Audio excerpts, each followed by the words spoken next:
What's up, Inquirers? In today's video, we're going to be taking a look at an incident that unfolded between police and a group of people riding their bikes in Ridgewood, New Jersey. If you haven't already subscribed to this channel, you are watching Inspiring Inquiry.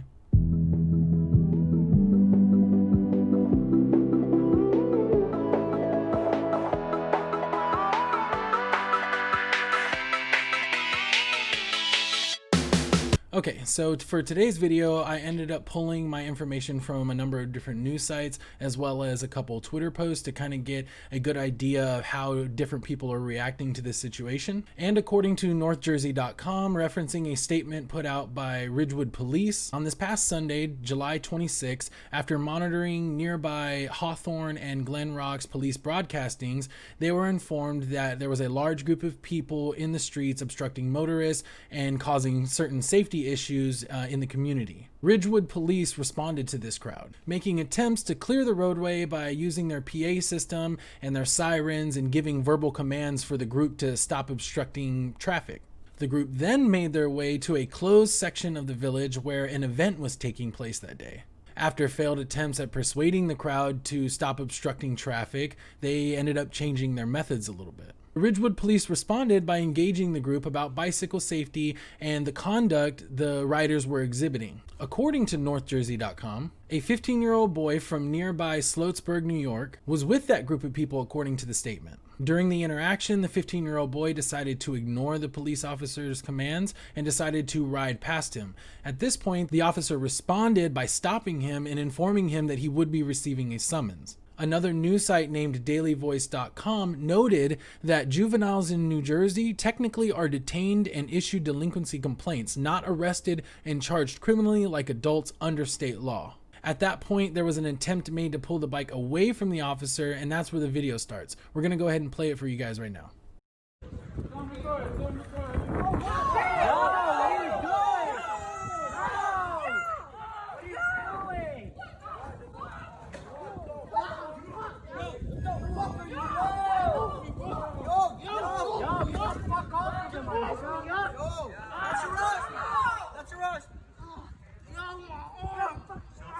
You're burning my fucking stomach! Take it. Y'all, get off my stomach, yo! You get the pull away from him. Yo, get off me, bro! My stomach!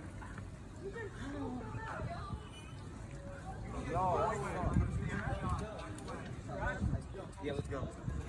So, what happened after this? Well, according to dailyvoice.com, they reported ultimately that bicyclist, a 15-year-old juvenile from Sloatsburg, New York, was transported to police headquarters where his parents were contacted and he was issued 4 summonses for motor vehicle violations. It also reported that the parents responded, they signed the necessary paperwork, and that the 15-year-old left with them. The police saying that the incident is still under investigation and it has actually been referred to the Internal Affairs Unit. But they aren't the only ones that had something to say about the interaction. In response to the video, local activist group known as Ridgewood for Black Liberation said this: Ridgewood police used excessive and unacceptable use of force against a Latinx minor today in Ridgewood.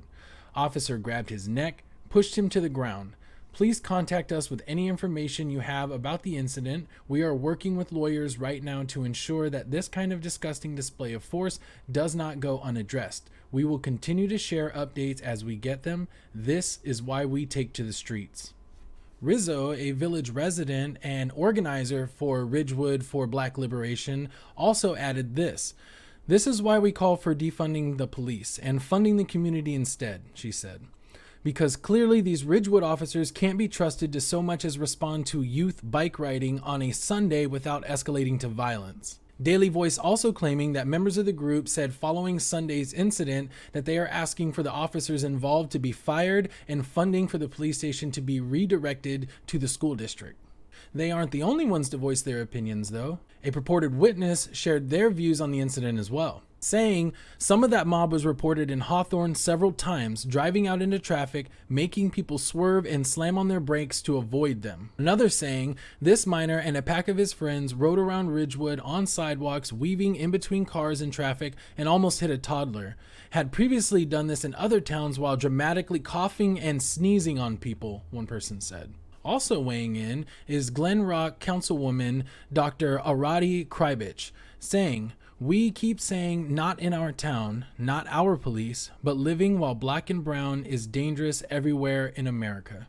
All right, so now that we've viewed the video and listened to some of the responses from other people, like witnesses that were there, the police chief that gave the statement, and the councilwoman that weighed in with her thoughts on the situation, I can go ahead and give you guys my opinion. Now, I will go ahead and start this with the usual caveats like I normally do and say we don't know what happened before. The only thing that we know about what happened before the camera started rolling, it comes from the police statement, saying what the police were doing, why they were there, and how they responded before you seen this use of force.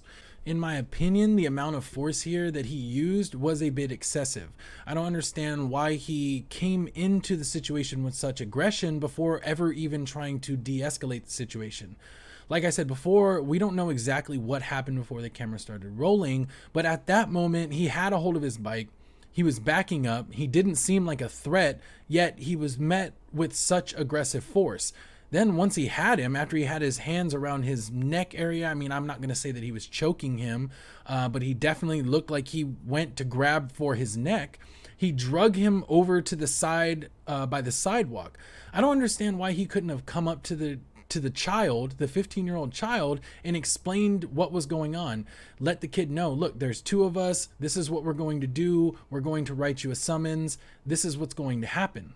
How is it that we expect a 15-year-old to respond reasonably when an officer comes up from behind him, which he didn't see, grabs him by the neck and drags him over to the thing, then begins wrestling with him, dragging him to the ground? In my estimate, it seems like the police officer is being a bit unreasonable there. The person responding to someone grabbing them around their neck, dragging them over to the sidewalk, and then eventually wrestling them to the ground. I don't understand how you would expect a 15-year-old child to respond any differently than he did. Now, we may want him to respond a lot better than the way that he did, but I doubt that this interaction with the police officer is going to do anything to encourage him to act in any sort of different way with police from here on out. If anything, I think this is going to leave a lasting effect on the kid for his disposition towards police. Once he wrestled him to the ground, they got him in handcuffs. You can even hear the clicking of the handcuffs. When he gets up and goes to pick the child up, you see him grab him by the shirt and drag him up.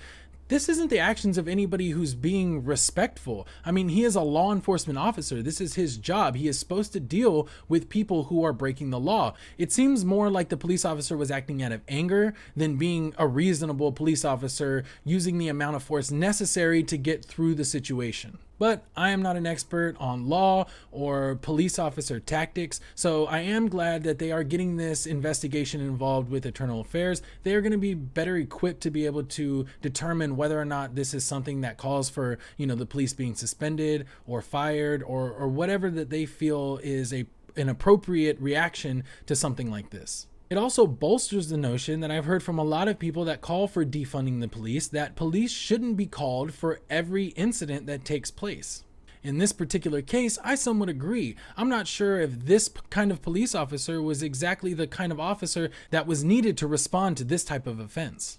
As a police officer, when you come through that door with your uniform on, you clock in for the day and you start dealing with people who are breaking the law, you should leave anger right there. You shouldn't be bringing that stuff in so that you can use this force against people, especially if it's undeserved.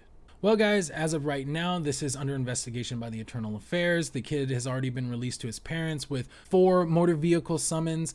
So we're going to follow this case a little bit and see if anything else unfolds, whether or not the police get any kind of reprimanding or the child is actually charged with those 4 counts of motor vehicle infractions. As always, I appreciate you guys watching my video. If you haven't already liked this video, share this video if you want other people to see it. Subscribe to the channel and hit the bell for notifications so that you can be alerted when all of my new videos come out. As always, you guys are watching Inspiring Inquiry.